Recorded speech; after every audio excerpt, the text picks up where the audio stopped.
Marhaba. It is Egyptian greeting means hello. Hi, my name is Jessa Ilimos and I will be your tour guide for today. Welcome to this country of Egypt.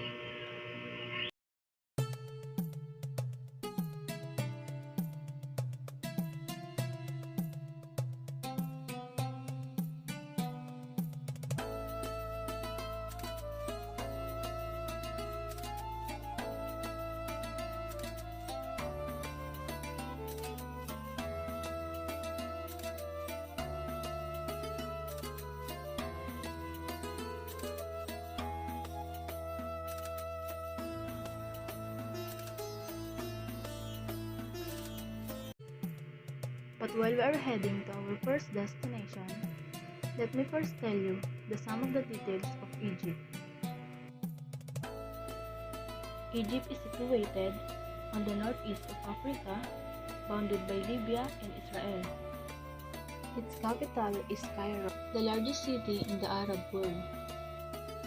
The currency was Egyptian pound. Official language was Arabic, and the state religion is Islam. The national flag of Egypt is horizontally striped red, white, and black, with a central coat of arms and a form of gold eagle. Red represents the sacrifices and blood of Egyptian martyrs. White symbolizes peace. Black stands for the dark period of occupation, and the eagle represents strength and power. Carrier, Egyptian Air. International Airport, Cairo International Airport. Now, let's proceed to our first destination. Giza Necropolis. Probably the most ancient site in the world. The Pyramid of Giza, situated in immediate vicinity of the southwestern of Cairo, are undisputable top attraction in Egypt.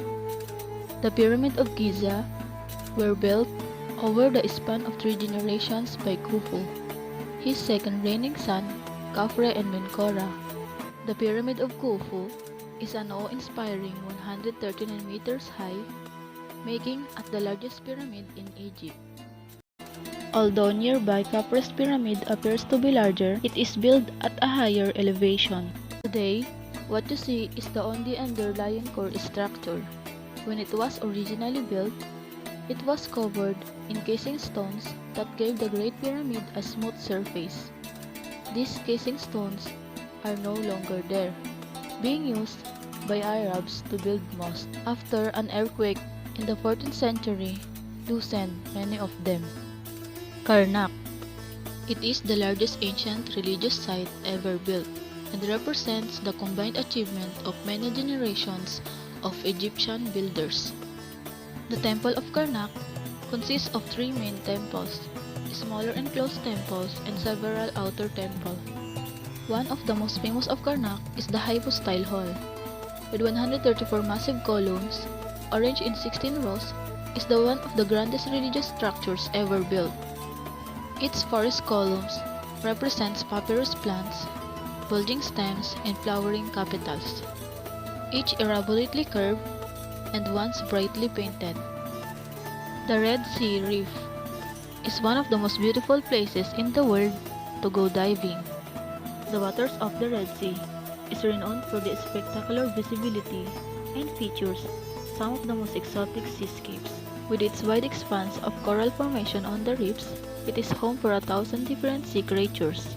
Its name derived from the color changes observed on its water. River Nile Cruise. Cruising the Nile is a popular way of visiting Egypt. The trip upriver takes you by the natural beauty and seemingly ancient scenes. As if on a floating resort hotel, tourists enjoy the deck with its pool, the attentive service, and the views. Felucca down the Nile is an adventurous option, a sailboats that have been used of the Nile since antiquity. Valley of the Kings, located on the west bank of the Nile River near Luxor. For a period of nearly 500 years, from the 16th century to 11th century, Tombs were constructed for the king and privileged nobles for the new kingdom. The valley contains 63 tombs and chambers, ranging in size from a simple pit to complex with over 120 chambers. The royal tombs are decorated with scenes from Egyptian mythology and give clues to the beliefs and funerary rituals of the period. Abu Simbel Is an archaeological site comprising two massive rock-cut temples in southern Egypt on the western bank of Lake Nasser. The twin temples were originally carved out of the mountainside during the reign of Pharaoh Ramesses the Great in the 13th century as a lasting monument to himself and his queen Nefertari. It took about 20 years to build. Egyptian Museum is one of Cairo's top attractions. There are two main floors of the museum, the ground floor and the first floor. On the ground floor, there's an extensive collection of papyrus and coins used by ancient Egyptians. On the first floor, there are artifacts from the final two dynasties in ancient Egypt, and also many artifacts taken from the Valley of the Kings. Siwa Oasis, located in the Libyan desert, one of the Egypt isolated settlements with 23,000 people, mostly ethnic Berbers, who developed a unique and isolated desert culture and language called Siwi. Siwa was an oasis vital to trade route as the natural spring in shade-giving palm trees gave travelers despite from the desert. It is also best known for crystal clear salt lakes. The oasis is also natural habitat of cheetah, one of the most threatened cats in the world. Dahab, a small town on the southeast coast of the Sinai Peninsula in Egypt. Dahab turned into a hippie hangout in 1980s and became something of an alternative resort, mixing cheap accommodation with a laid-back lifestyle. Activities such as windsurfing, snorkeling, scuba diving, camel, and jeep trips make it one of the most popular destinations along the Red Sea. Dahab is also the best gateway for desert safari, or to explore the Mount Sinai. This destination is also popular for one of the most famous and dangerous dive spots in the world, the Dahab Blue Hole. Our last destination we have is the Mosque of Ibn Tulun. Ibn Tulun is one of the oldest mosques in Cairo, with 167 meters long, making it the largest mosque in Cairo. It was commissioned by Ahmad ibn Tulun, the Abbasid governor of Egypt. The mosque is constructed around a courtyard, with one covered hall on each four sides. The minaret, which feature a helical outer staircase, similar to that of the famous minaret in Samarra. But before we end this tour, let me tell you some of the information about Egypt. To get to know a country, one has to know a cuisine, as well as the Egyptian cuisine reflects the geographical of the country. The locals eat a lot of vegetables, very popular to dish as well as salads. There's always a large selection of salad in restaurants. Instead of pork, they usually lamb and poultry, mostly grilled. Aish Baladi. Aish means life. This bread whole grain flavors shines through. It is typically served from the oven after a brief rest and used to sop up sauces and fill with whatever on the dinner table. It is not only food item for Egyptians, it is a reflection of Egyptian culture and significant meaning of life. These are the do's and don'ts about their culture. If you are invited to an Egyptian home during your stay, take your shoes off before entering the reception room.